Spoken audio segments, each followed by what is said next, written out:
Assalamu alaikum, Prime Minister. First of all, a very warm welcome to you, and I think me, myself, and everyone else here is honored to be interacting with you here today. I'm going to proceed with my question. سوال میں آپ سے اردو میں کروں گی، اور سوال یہ ہے کہ ہم نے اکثر اوقات یہ دیکھا ہے کہ اگر ہم نے یوسف رضا گیلانی صاحب کو ہٹانا ہو یا نواز شریف صاحب کو ہٹانا ہو، یا ایون کہ اگر آپ نے قاسم کے ابا کو گرفتار کروانا ہو تو ہماری عدالتیں رات کے 12 بجے بھی کھول دی جاتی ہیں. لیکن جب بھی کوئی زینب مرڈر کیس یا موٹر وے گینگ ریپ کیس یا اس طرح کا کوئی بھی کیس ہوتا ہے تو ہماری عدالتیں بند رہتی ہیں. نور مقدم کیس پہ ہم نے یہ دیکھا کہ ہماری عدالت کھولی گئی. My question to you is, isn't justice denied, justice late, justice denied? That's my only question.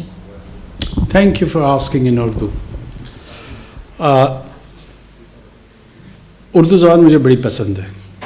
ایسا نہیں ہے کہ میں اردو کی ادائیگی میں مجھے کوئی مسئلہ ہے. بہت سارے لوگ یہ سمجھتے ہیں کہ میں اپنی انگریزی دانی چھاڑنا چاہتا ہوں. دیکھو، آپ نے پوری بات جو کی ہے، اپنے سوال میں اپنا جواب بھی میرے خیال میں دے چکی ہیں آپ. میرے لیے کہنے کو بہت کم چھوڑا ہے آپ نے، لیکن اس کے باوجود میں کچھ نہ کچھ ضرور کہوں گا اس پہ.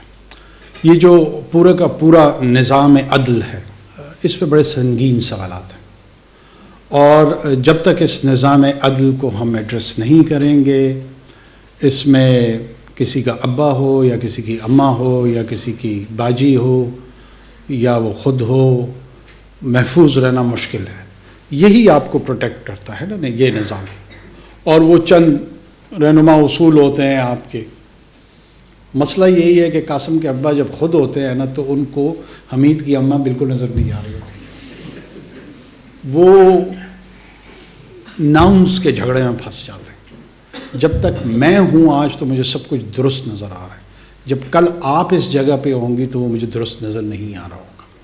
ایک تو اس رویے سے تبدیل کی ضرورت ہے، اور سیٹلڈ ہونا ہوگا اصولوں پہ، پرنسپلز پہ، کہ چاہے اس کا اطلاق مجھ پہ ہو یا آپ پہ ہو، پھر وہ یکساں ہو.